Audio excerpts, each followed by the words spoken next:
이제 오늘 봉독했던 계시록 20장 4절부터 6절까지 말씀을 가지고 첫째 부활에 참여하는 자들의 복, 이런 제목으로 하나님의 말씀을 나누도록 하겠습니다. 우리 누가복음 10장에 이렇게 보시면 예수님이 70인 이 평신도 제자들을 이제 현장에 보내서 복음을 전하도록 이렇게 파송한 내용이 나옵니다. 이 70인 평신도 이 제자들이 현장에서 돌아와 가지고 아주 흥분하며 기뻐하면서 예수님께 보고하기를, 주여, 우리가 주의 이름이면 귀신도 우리에게 항복하더이다. 그렇게 보고를 하니까 예수님이 이르시되, 너희가 기도할 때 사단이 하늘에서 번개같이 떨어진 것을 내가 보았노라 하며, 내가 너희에게 뱀과 전갈을 밟으며 원수의 모든 능력을 제할 권능을 주셨으니 너희를 해칠 자가 결코 없으리라 하면서 예수님이 더 중요한 축복을 얘기하시는 거예요. 그러면서 이제 20절에 이렇게 나옵니다. 그러나 귀신들이 너희에게 항복하는 것으로 기뻐하지 말고 너희의 이름이 하늘에 기록된 것으로 기뻐하라. 이렇게 말씀하시는 거예요. 자, 이와 똑같은 그 구조가 오늘 본문에 나오는데, 우리 인생 최고의 축복이 따로 있다는 거예요. 지난 시간에 이제 하늘에서 천사가 손에 무저갱의 열쇠와 쇠사슬을 가지고 내려와서 사단을 완전히 잡아 어디에 던졌어요? 무저갱에 던져가지고 완전히 가두어 버렸어요. 자, 그리고 이제 20장의 3절 하반에 보세요. 20장 3절 끝에 보면은 그 후에는 반드시 잠깐 어떻게 한다 그랬죠? 이 사단을, 이 천년왕국이 지난 뒤에 그 후에는 반드시 잠깐 놓이리라. 그렇게 했으면 문맥적으로 어디로 가야 되느냐 하면 7절로 가야 됩니다. 7절 보세요. 이 사단을 잠깐 놓으면 7절에 천년이 참에 사단이 그 옥에서 놓여 나와서 땅의 사방 백성 곧 곡과 마곡을 미혹하고 모아 싸움을 붙이리니 그 수가 바다의 모래 같으리라. 자, 이렇게 이제 3절에서 7절로 연결돼야 내용상 맞는데, 이제 4절과 5절 사이에 다른 내용이 이렇게 들어가 있습니다. 6절을 보세요. 6절 이제 내용을 보면, 이제 첫째 부활에 참여하는 자가 뭐가 있고? 첫째 부활에 참여하는 자가 복이 있고 거룩하도다. 둘째 사망이 그를 다스리는 권세가 없고 도리어 그들이 하나님과 그리스도의 제사장이 되어 1000년 동안 그리스도와 더불어 왕노릇하리라. 다시 말하면 성도들의 최고의 축복에 대해서 지금 말씀을 하고 있는 겁니다. 이것은 계시록이 이 사단과 그 악인들을 막 통쾌하게 완전히 멸망시키는 데 주 목적이 있는 게 아니라, 계시록의 주 관심과 목적은 어디에 있는가 하니까 이 성도들에게 어느 정도의 축복이 있는가, 거기에 대한 관심과 목적이 있음을 이제 의미한다고 볼 수가 있어요. 그래서 오늘 이 본문을 이제 쭉 보시면은 자, 첫째 부활, 이 단어가 나오지요. 첫째 부활. 그 다음에 뭐예요? 둘째 사망. 자, 이런 단어가 나옵니다. 아니, 우리가 한 번 죽으면 끝나는 것이 아니고 또 둘째 사망이 있다는 말인가? 그죠? 그리고 첫째 부활이 또 무엇이고, 그럼 둘째 부활이란 게 뭘까?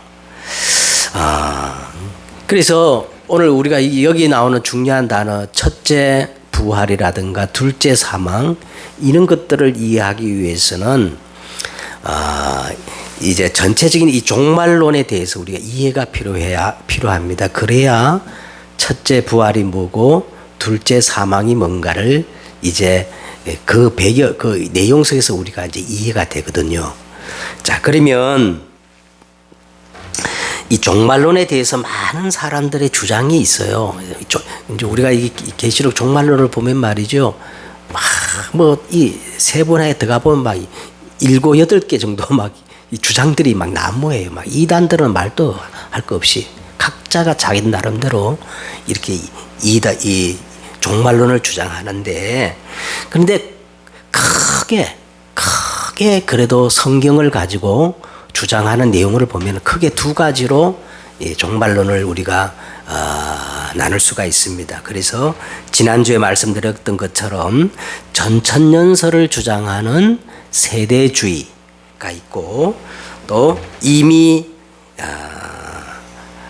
시작된 하나님의 나라를 믿는 우리 장로교 개혁주의가 있다고 그렇게 말씀을 드렸어요. 이 한국 교회는요, 이 세대주의가 먼저 들어와 가지고 많은 사람들에게 영향을 끼쳤기 때문에, 그래서 좀 오래 신앙생활을 하신 분들은 거의 대부분 이 세대주의 종말론에 익숙해져 있고 세대주의 종말론적인 이해를 하고 있습니다.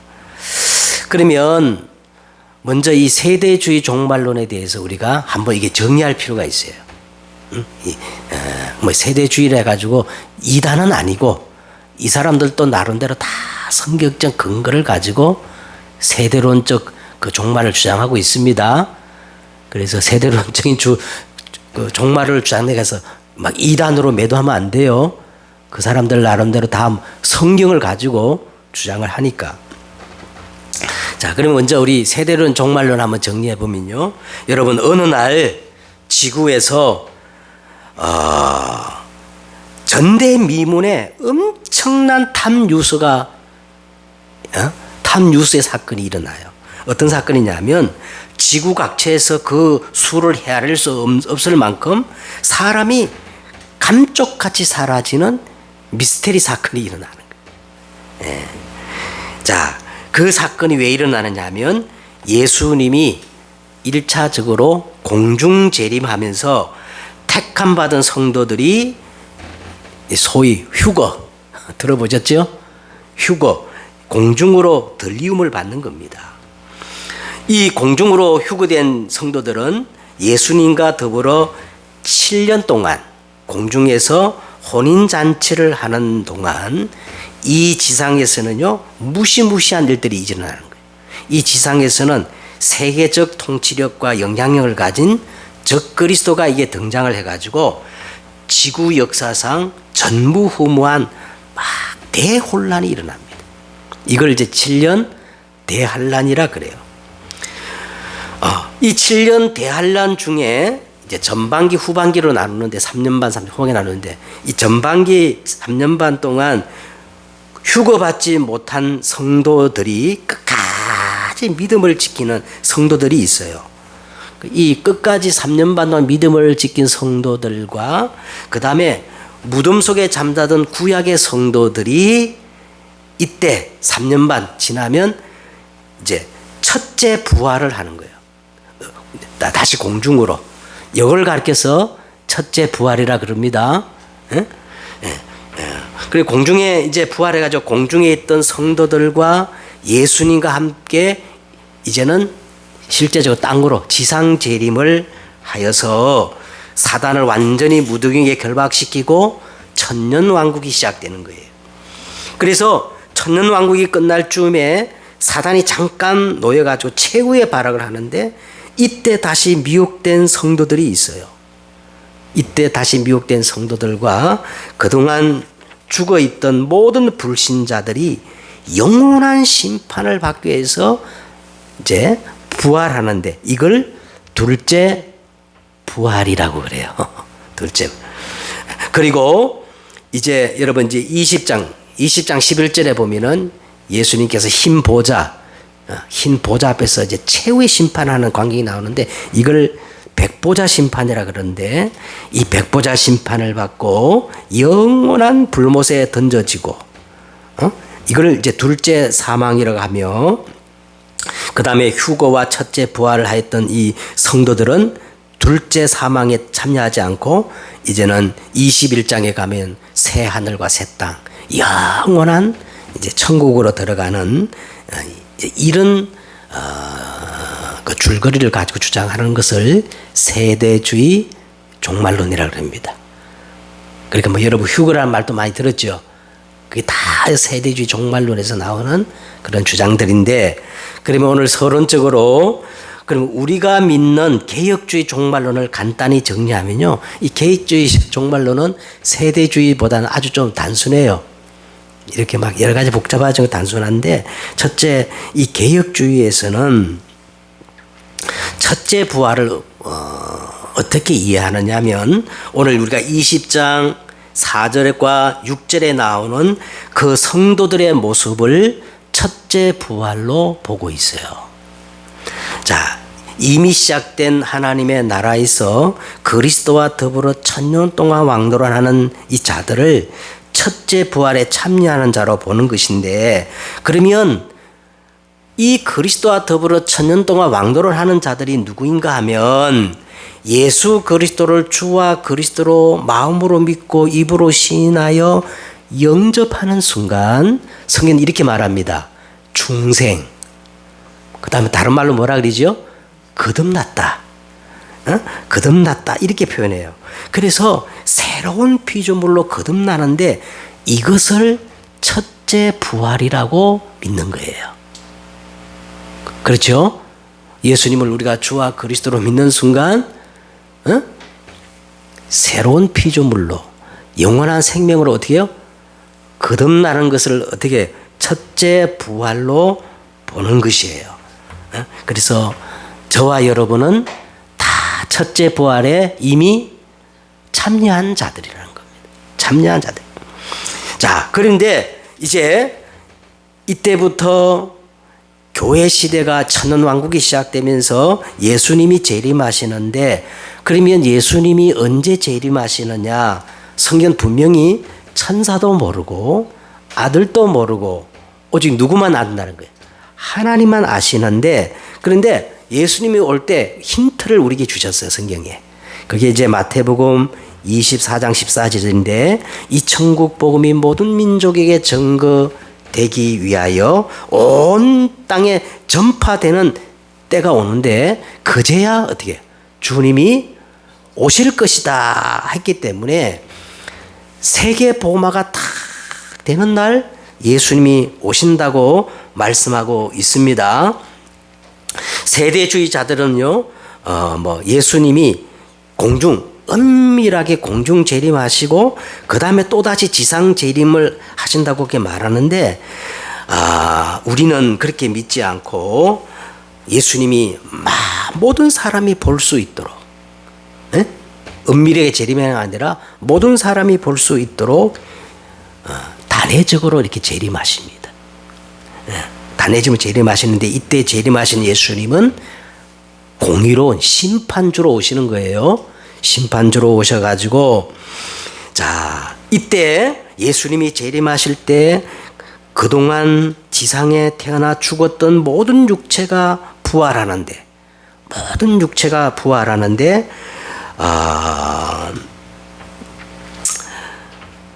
다시 말하면 의인들은 생명의 부활로 불신자들은 심판의 부활로 이제 부활되는데 이거를 둘째 부활이라고 그럽니다. 예수님이 심판하는 재림주로 오시는 날 그동안 죽었던 모든 의인이나 불신자나 다 부활하게 돼요. 그런데 우리 성도들은 영원한 생명의 부활로 불신자는 어떻게 부활해요? 심판을 받고 영원한 멸망을 받기 위해서 이렇게 부활을 하는 겁니다. 그래서 이제 똑같이 20장 11절에 나오는 백보자 심판을 이제 받게 되고, 이제 여러분 21장에 가면 이제 영원한 사단과 악인들은 영원한 불못으로 던져지고, 의인은 새 하늘과 새 땅으로 영원한 하나님에 들어가는 것을 종말론적인 우리가 믿는 종말론의 내용입니다. 알겠죠? 자, 그러면 이제 우리 본론으로 들어가서 오늘 본문에 나오는 첫째 부활이라는 게 도대체 뭔가. 이제 우리가 이제 전체의 종말론을 이제 들었으면 이해가 될 거예요. 첫째 부활이라는 게 뭐냐면, 첫째 죽음을 먼저 우리가, 첫째 죽음, 둘째 죽음, 사망이라 그랬는데, 그러면 첫째 죽음이란 게 뭘까? 이거부터 우리가 이해를 하셔야 돼요. 첫째 죽음이 있기 때문에 첫째 부활이 있는 거고, 둘째 죽음이 있기 때문에 둘째 부활이 있는 거잖아요. 그죠? 그래서 첫째 죽음이란 게 뭐냐면, 이거는 우리 인간의 근본 문제를 얘기하는 거예요. 근본적인 상태를 얘기하는 겁니다. 자, 오늘 이 본문은 이제 요한계시록의 결론 부분에 해당되는데요. 그 핵심이 뭐냐면, 사단이 완전히 결박되고 그리스도와 더불어 우리는 1000년 동안 왕노릇 한다는 내용이에요. 응? 그래서 이 사람들은 둘째 사망에 참여하지 않는다, 그런 내용인데, 막 복잡하게 생각하지 않고 그냥 단순하게 생각하면,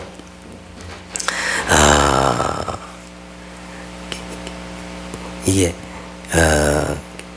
계시록은 예수님이 언제 재림하실지, 무슨 일이 일어날지, 666이 뭔지, 저 그리스도가 누군지 그게 관심이 있는 게 아니고, 무엇을 강조하느냐 하면 인간의 근본 문제가 무엇이고 유일한 해답이 무엇인가, 그에 대한 초점이 있는 겁니다. 그래서 인간의 문제가 그냥 생긴 문제가 아니고 인간 모든 문제의 원인 제공자가 있다는 거예요. 그 원인 제공자 이름이 오늘 2절에 나옵니다. 오늘 20장 2절에 보니까 인간 모든 문제의 원인 제공자 이름이 나오는데, 그 이름이 뭐지요? 용, 곧 옛뱀이요 마귀요 사단이라 그랬어요. 여기서 옛뱀이란 말은요, 창세기 3장 1절에 나오는 아담과 하와를 미혹했던 뱀이거든요. 그러니까 옛뱀이란 말은 인간 모든 문제의 원인 제공자가 있다는 거예요. 네? 그게 상징적으로 용이고 뱀인데, 그 이름이 뭐예요? 마귀라고도 하고 사단이라고 하는 자라는 거예요. 네? 그래서 이 사단이 첫사람 아담과 하와를 미혹해가지고 죄를 짓게 만들었어요. 그러니까 미혹했던 방법이 뭐냐면, 너 선악과 따먹으면 너희가 결코 죽지 않아. 너희가 그것을 먹는다는 네 눈이 밝아져가지고 네가 뭐같이 된다는 거예요? 네가 하나님같이 되는 거야. 그래가지고 인간으로 하여금 죄를 짓게 만드는데, 이 죄는 그냥 죄가 아니고 가장 근본적인 죄, 오리지널 죄, 원죄라 그랬죠. 이 죄를 짓게 만들어가지고, 그래서 죄를 범한 인간은 어떻게 됐느냐? 성경은요, 한두 군데가 아니에요. 거듭거듭 범죄한 영혼은 어떻게 해요? 죽을지라. 죄의 삭은 사망이요. 허물과 죄로 죽었던 너희. 그러니까 성경은 거듭거듭 죄를 범한 인간의 상태를 선포하기를 죽었다는 거예요. 죽었다는 말은 인간 편에서는 구원의 길이 있다 없다? 전혀 없음을 그렇게 말씀을 하고 있는 겁니다. 그래서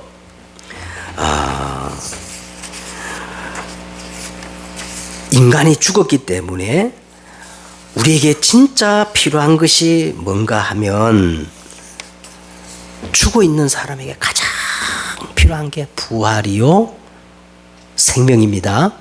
알겠죠? 그래서 두 번째는 오늘 우리가 생각해 볼 것은, 그러면 첫째 부활이 뭔가? 첫째 부활이 뭔가? 이 죽어 있는 우리를 살리고 사단의 운명에서 우리를 해방시키고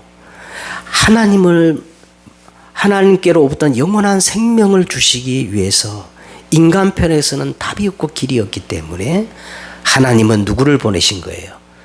여자의 후손을 약속하시고 마침내 예수 그리스도가 이 땅에 오신 겁니다. 그래서 요한일서 3장 8절에 예수 그리스도는 마귀 이를 멸하신 만왕의 왕이시므로 우리는 운명에서 완전히 해방됐어요. 그렇죠? 로마서 8장 1절과 2절에 보니까 예수 그리스도는 갈보리 십자가에서 죄와 사망의 법에서 우리를 법적으로 해방시키신 대제사장이시므로 우리는 재앙과 상관이 없으신 겁니다. 히브리서 10장 19절과 20절에 예수 그리스도는 하나님 만날 수 있는 새롭고 살 길을 여신 참 선지자이기 때문에 예수님이 길이요 진리요 생명이기 때문에 이제는 우리는 방황할 이유가 없어요. 그죠? 갈등할 이유가 없어요. 오늘 우리가 예수 이름으로 기도하면 보좌의 축복, 심판의 권세를 가지고 예수 그리스도와 더불어 왕노릇하는 신분이 된 거예요. 그래서 고린도전서 15장에 보니까 예수님이 그냥 이 땅에 우연히 왔다가 우연히 죽으시고 우연히 부활한 게 아니라 철저히 하나님의 약속을 따라 성경대로 죽으시고 성경대로 3일 만에 다시 부활하셔가지고 부활의 첫 열매가 되신 거예요. 알겠죠? 이 예수 그리스도를 주와 그리스도로 우리가 마음으로 믿고 영접하는 순간 예수님과 똑같이 첫째 부활에 참여하는 자가 된 겁니다. 이걸 가리켜서 오늘 첫째 부활이라고 그렇게 말씀드릴 수가 있어요. 그러면 오늘 셋째로 그러면 우리가 어떻게 하면 이 첫째 부활에 참여할 수 있을까? 네. 먼저 사도행전 4장 12절에 보니까요. 다른 이로서는 구원을 얻을 수 없나니 천하 사람 중에 구원 얻을 만한 다른 이름을 주신 적이 있다 없다? 없느니라. 이 베드로가 종교 재판 앞에서 생명을 걸고 있게 선포한 말이거든요. 그리스도 외에는 다른 길이 없습니다. 영원한 생명을 얻고 우리가 이 부활의 오늘 첫째 부활에 참여한 자가 복이 있다 그랬는데 이 첫째 부활에 참여하는 길은 예수 이름밖에 없어요. 그래서 성경은 아무리 봐도 그냥 복음을 말하는 게 아니라 오직 복음을 얘기하는 거예요. 알겠죠? 근데 세상이 참 희한해가지고요. 오직 복음 말하면 이단이라는 거예요. 다른 종교에 대한 테러라는 거예요. 응? 여러분 정신 바짝 차려야 됩니다. 응? 요한복음 19장 30절에 예수님께서 갈보리 십자가에서 선언했어요. 내가 다 이루었다. 데텔레스타이 다 이루었다. 예수는 그리스도 갈보리 십자가의 모든 문제를 끝냈습니다. 응? 다 이루었다. 응? 예수 그리스도는 모든 율법의 마침이 되었느니라. 끝이에요. 예수님으로 끝나야 됩니다. 다른 더 무엇이 필요한 게 아니에요. 응? 그래서 예수님께서 다 모든 문제를 완벽히 끝내고 우리에게 여러 가지를 요구한 게 아니라 딱 한 가지를 요구하셨습니다. 요한복음 5장 24절에 보니까 내가 진실로 너에게 이르노니 내 말을 듣고 나 보내신 자를 어떻게 믿는 자는 믿을 때 오늘 6절에 보세요. 둘째 사망이 그들을 다스릴 권세가 있어요 없어요? 없다라고 말한 거예요. 자, 믿는 순간 영생을 얻었고 심판에 이르지 아니하나니 사망에서 생명으로 옮겨졌느니라. 졌느니라. 그러니까 둘째 사망이 다스릴 권세가 있어요 없어요? 없어요. 권사님 확신하기 바랍니다. 나는 이 땅 떠나는 날 심판받지 않아요. 알겠죠?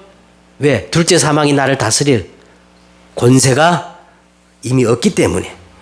자, 그러면 우리가 어떻게 하면 이 사실을 믿을 수 있을까? 믿는 방법도 말씀하세요, 성경에. 로마서 10장 9절에 보니까 내가 만일 예수를 주로 입으로 시인하고 하나님이 그를 죽은 자 가운데서 다시 살리신 것을 내 마음에 믿으면 구원을 얻으리라.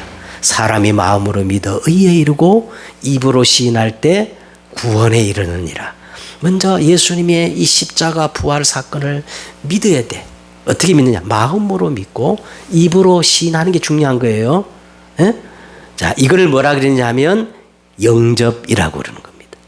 그래서 요한복음 1장 12절에 보니까 영접하는 자 곧 그 이름을 믿는 자들에게는 하나님의 자녀가 되는 권세를 주셨으니 이는 혈통으로나 육정으로나 사람의 뜻으로 나지 아니하고 오직 하나님께로부터 난 자들. 어떤 사람은 그래. 아이고 그 영접한다고 구원받아? 그런데 오늘 13절에 뭐라 했어요? 이는 혈통으로나 육정으로나 사람의 뜻으로 나지 아니하고 하나님께로부터 온 유일한 방법이라는 거예요. 아니 하나님이 그렇게 정하셨는데 아이고 그게 어떻게 가능해? 여러분 인간의 말 속지 마시기 바랍니다. 에? 자, 그렇게 우리가 진짜 영접하는 순간 사람이 마음으로 믿어 이렇게 입으로 신하여 진짜 참 영접이 이루어진 순간 계시록 3장 20절에 이렇게 말했습니다. 볼지어다 내가 문 밖에 서서 두드리 누구든지 내 음성을 듣고 그 마음의 문을 열면 내가 즉시 그에게 들어가서 그와 더불어 먹고 그는 나와 더불어 먹으리라. 영원히 함께 하시겠다는 거예요. 할렐루야. 네. 이게 첫째 부활에 참여하는 겁니다. 네. 그렇죠? 그래서 우리는 계속 그리스도와 더불어 왕노릇하는 이 첫째 부활에 참여하려면요 매일같이 갈라디아 2장 20절을 고백해야 돼요. 내가 그리스도와 함께 십자가에 못 박혔나니 그런즉 이제는 내가 산 것 아니요 오직 내 안에 그리스도께서 사신 것이라. 이제 내가 육체 가운데 사는 것은 나를 사랑하사 나를 위하여 자기 자신을 버리신 예수 그리스도로 말미암아 사는 거다. 난 그래요. 여러분 직장도 내가 왜 다녀야 되느냐? 하나님의 영광을 드러내기 위해 내 직장 다니는 거예요. 결혼이 우선이 아니에요. 내가 왜 결혼해야 되느냐? 하나님의 영광을 드러내기 위해서 내가 결혼하는 거예요. 알겠죠? 결혼 때문에 예수 그리스도를 믿는 걸 이용하면 안 돼요. 우선순위가 바뀌지면 안 돼. 그래야 우리가 그리스도와 더불어 운명의 노예가 되는 게 아니라 왕노릇을 할 수 있다니까요. 알겠죠? 자, 그러면 이제 결론을 맺겠습니다. 첫째 부활에 참여한 자가 복이 나옵니다. 오늘 본문에 보니까. 특히 오늘 4절과 6절에 보니까 첫째 부활에 참여하는 자의 복이 나오는데 여러분 우리는 종말을 생각할 때마다 사람이 죽어서 아니면 지구 종말 때에 이런 축복이 일어날 걸로 생각하는데 아니에요. 이미 우리는 시작된 하나님의 나라 속에 있고 지금 우리는 종말을 살아가고 있는 겁니다. 지금 하나님이 완전한 축복으로 함께 하시는데 이 첫째 부활에 참여한 자의 축복이 뭐냐? 4절을 한번 보십시다. 자, 내가 보좌들을 보니까 거기에 앉은 자들이 있고 보좌의 축복을 가졌죠. 그 다음 뭐예요? 심판하는 권세를 받았더라. 이 심판하는 권세는 그리스도의 이름으로 누구를 결박하는 거예요? 심판에, 예수님이 그랬어요. 심판에 대하여 하면 이 세상 임금을 쫓아내는 거라 그랬거든요. 그럼 심판의 권세라면 누구를 결박하는 거예요? 사단을 결박하는 권세를 이미 가지고 있고, 자 이제 6절로 넘어갑시다. 6절에 보세요. 이 첫째 부활에 참여하는 자는 복이 있고 거룩하도다. 자, 어떤 복이 있느냐? 둘째 사망이 그를 다스릴 권세가 없고 도리어 그들이 하나님과 그리스도의 뭐가 되어서 하나님과 그리스도의 제사장이 되어서 이건 재앙 막는 사람들이요. 제사장이 되어서 그리스도와 더불어 1000년 동안 뭐하리라? 왕노릇하리라. 그래서 이걸 딱 한마디로 말하면요. 딱 한마디로 말하면 보좌의 축복을 가진 자들이란 말이에요. 예, 보좌의 축복. 그래서 제가 아까 그랬죠. 이 보좌의 축복이 뭐냐면 성령이 우리 안에 우리를 인도하고 역사하시는 거예요. 그래서 고린도전서 여러분 2장 10절에 하나님이 오직 성령으로 이것을 우리에게 보이셨으니 성령은 모든 것 곧 하나님의 뭐예요? 깊은 것이라도 통달하는 거예요. 그러니까 이 성령이 역사하면 심판하는 권세가 나타나고 하늘의 군대가 동원되어지고 하늘의 보좌의 배경이 나타나고 그죠? 그러면 이 성령, 이 보좌의 축복이 언제 가장 나타나느냐? 제가 지난 시간에 말씀드렸죠. 예배 드릴 때 하나님의 나라가 임하고 이 보좌의 축복이 나타나게 되어 있다 그랬어요. 그래서 오늘 여러분 우리가 예배 성공하면 오늘 이 말했던 첫째 부활에 참여한 자의 축복이 다 예배로부터 시작. 그러면 여러분 예배 성공하면 인생 성공합니다. 어떤 문제도 다 해결받아요. 그러면 예배 성공하는 키 여러분 항상 생각하세요. 예배 성공하는 키가 두 가지인데 뭐냐? 예배 때마다 나의 나된 모든 것들을 내려놓아야 돼요.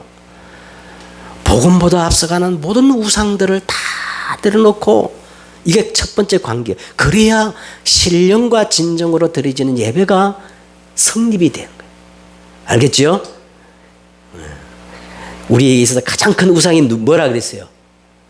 보이는 형상의 우상이 아니라 내가 하나님 된 창세기 3장 그게 최고의 우상이라 그랬죠. 내 주장, 내 지식, 내 이론 다 내려놓고 그래야 예배가 성립돼. 그 다음에 또 한 가지 키가 뭐냐면 예배를 통하여 지금 살아 역사하는 하나님의 말씀을 붙잡는 겁니다. 이게 예배 승리의 키예요, 키.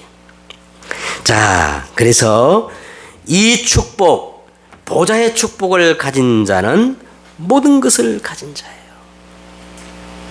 골로새서 2장 2절에 이렇게 되어 있습니다. 확실한 이의 모든 풍성함과 하나님의 비밀인 그리스도를 깨닫게 함이니 그 안에는 지혜와 지식의 모든 보화가 어떻게 해요? 감추어져 있느니라. 여러분 다 아는 구절을 생각하지 보세요. 그 안에는 지혜와 지식의 모든 보화가 어떻게 해요? 그래서 이걸 깨달은 바울은 이렇게 고백했어요. 내게는 모든 것들이 있고 풍부한지라.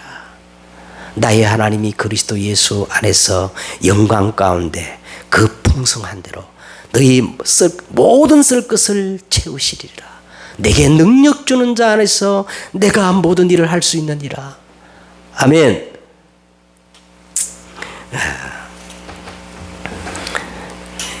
그래서요, 이 비밀을 가진 사람은요, 한 가지만 하면 돼요. 보좌의 축복을 누리는 24만 하면 됩니다. 아무것도 염려하지 말고.